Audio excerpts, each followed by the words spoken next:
Hey YouTube, Steven the Salon Guy here, and today's video is going to be a really hot topic. Can heat damage your hair? I get so many questions about this, and I see so many people talking about this on YouTube, so I figured I'm going to give you my professional opinion on this topic. So let's get into it.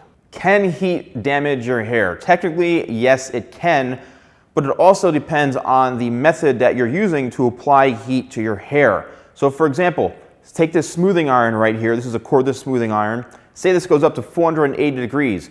You take this iron, you put your finger in it, and guess what? Ah! I'm just kidding. It's not on. But anyway, and don't try this at home, even if it is on. Don't do it. But just for example, you take this smoothing iron here, and I've got a mannequin head right here, and say, for example, you take the smoothing iron and you lock it in on the hair, right?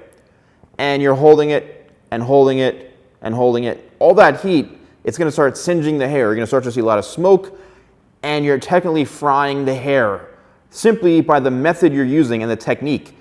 What you would want to do is simply go maybe a 1 pass or 2 passes like this, and that's it. All right? You don't want to do anything where you're holding the iron or any source of a lot of heat on the hair for a long period of time, because that is what's causing the damage. Now, since we're on this topic, let's talk about heat protectants real quick. You always want to spray a heat protectant when it's dry.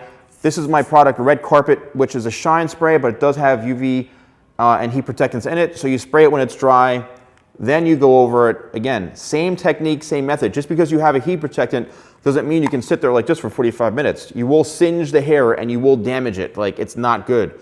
Then you can pull the smoothing iron through and then really allow that heat to work properly on the hair.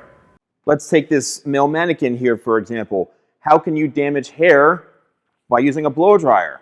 Again, the damage is not coming from the actual the heat of the blow dryer or the air. What's happening is the technique that's being used. So this could be a relatively hot temperature, but going like this is not going to damage your hair. What's going to damage your hair is holding the hair like this and letting the blow dryer sit for a long period of time. All right? That's what's going to damage and singe the hair. Already this hair is really, really hot. You want to hold it for a limited amount of time, and you don't want to sit there because you will damage it, and then you let go. And that's how you build the heat, and that's how you build the volume into the hair properly without damage it. So never, ever sit there with the blow dryer like this for a long period of time, because that could cause damage to your hair.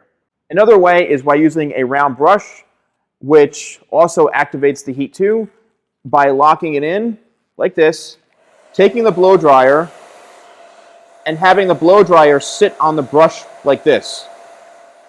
Again, it's the technique and the method being used that could damage the hair. So if you sit there with this for about 10-15 seconds, you know, I don't even let the hair sit in the brush for that long. I'll hit it with the blow dryer, then let go. I'll hit it with the blow dryer, then let go. Because brushes like this are actually, they're activated with the heat, so the heat stays on the brush. And what then happens is it allows it to set the hair. So what you want to do is be careful not to use heat on a tool like this for a long period of time. And this goes for curling irons or any sort of hot tools, because that is what's going to damage the hair. It's the technique, the amount of time that the heat's on the hair is what's going to cause damage. Well, thank you so much for watching. I really appreciate it. Thank you again for all the support that you've been giving and showing all the love and well wishes and prayers during my injury. I'm still far from being fully recovered, but still I'm able to do things like this where I'm not using a lot of activity. So don't forget to like, comment, and subscribe, and let me know if this video helped you guys out and answer some questions in the comments below. Thank you guys, and I'll see you next time for more videos with the Salon Guy.